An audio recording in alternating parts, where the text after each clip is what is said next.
Shalom, Bapak Ibu Saudara jemaat yang Tuhan Yesus kasihi. Kita akan merenungkan kebenaran firman Tuhan.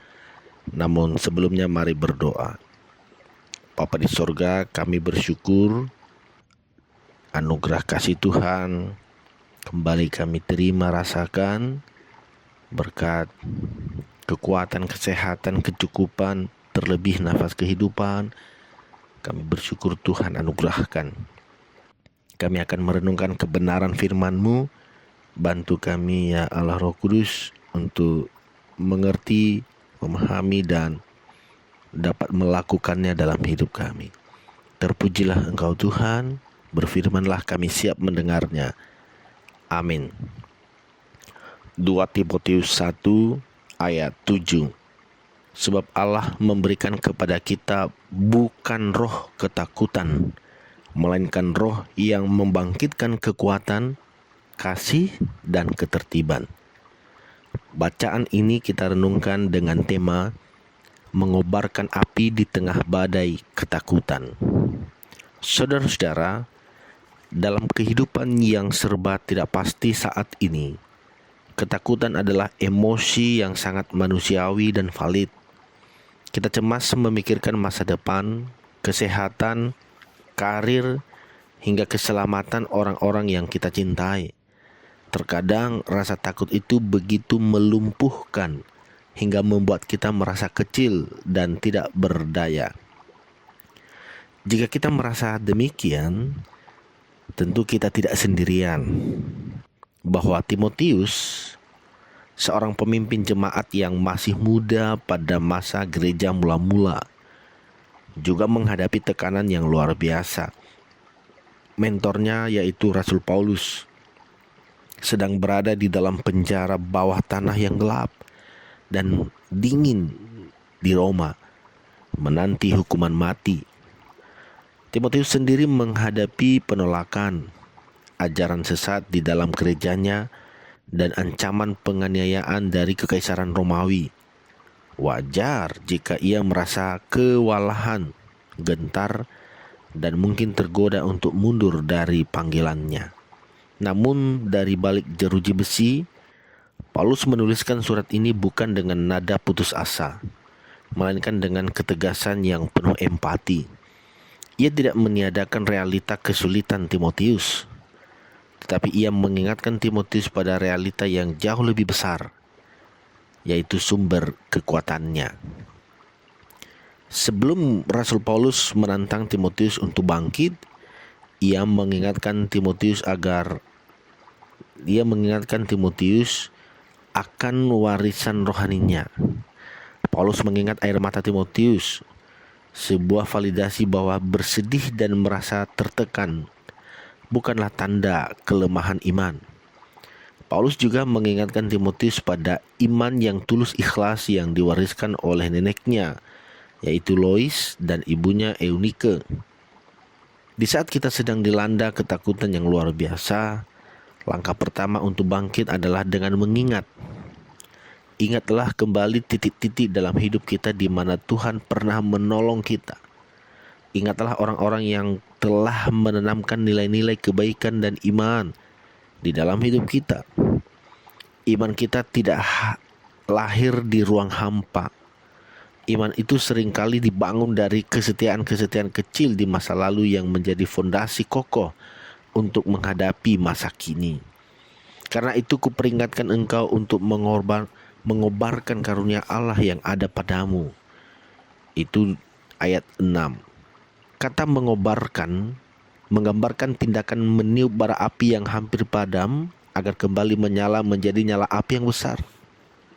Paulus menyadari bahwa api semangat Timotius mungkin sedang meredup karena angin badai ketakutan. Api tidak bisa menyala sendiri tanpa bahan bakar dan oksigen. Demikian pula dengan iman dan karunia kita. Ketika ketakutan melanda, respons natural kita adalah bersembunyi atau pasif. Namun, firman Tuhan memanggil kita untuk melakukan tindakan positif.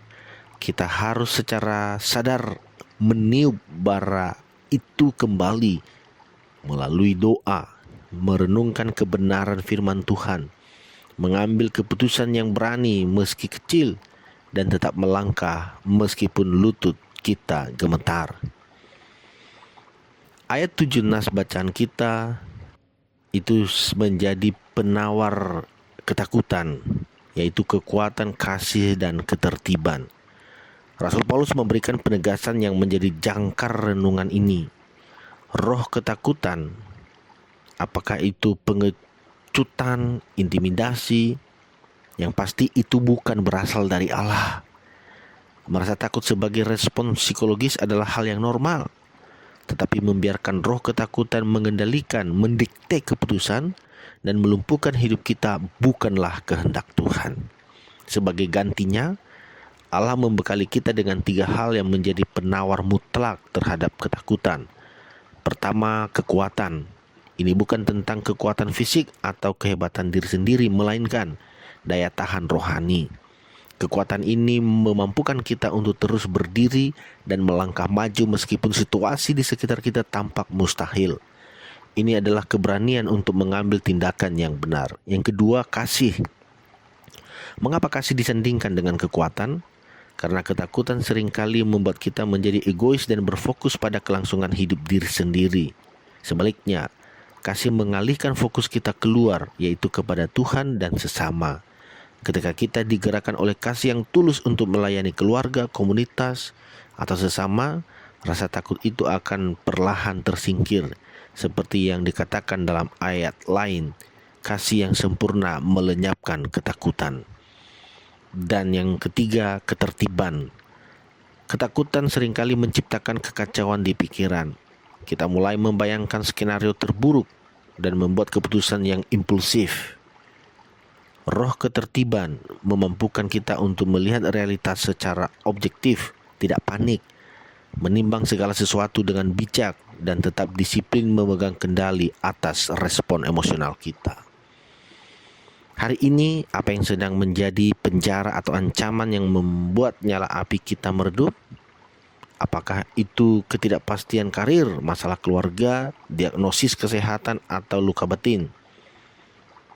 Mari kita bawa semuanya di hadapan Tuhan. Validasi perasaan kita. Wajar jika kita merasa lelah atau takut, namun jangan berhenti di sana. Ingatlah bahwa Tuhan tidak pernah mendesain kita untuk hidup sebagai tawanan ketakutan. Kita memiliki kapasitas ilahi di dalam diri kita. Kekuatan untuk bertahan, kasih untuk melayani, dan kejernihan pikiran untuk mengambil keputusan yang tepat. Sudahlah waktunya untuk kembali meniup bara api itu. Jangan biarkan ketakutan menulis akhir dari cerita kita. Karena Allah telah membekali kita dengan segala yang kita butuhkan untuk bangkit. Tuhan memberkati. Kita berdoa. Bapa di sorga, terima kasih untuk kebenaran firman-Mu. Biarlah kami mengobarkan kembali nyala api, bara api, agar tidak menjadi padam tetapi menyala kembali. Terima kasih untuk firman-Mu. Hari ini kami memohon kekuatan-Mu, penyertaan-Mu, anugerah-Mu dalam segala aktivitas hidup kami. Yang sakit kiranya Tuhan sembuhkan, yang berbeban berat Tuhan anugerahkan kelegaan, dan biarlah keberhasilan menjadi milik kami seluruh jemaat GKPO Halim Perdana Kusuma. Terpujilah Engkau ya Tuhan, dalam nama Yesus kami berdoa. Amin.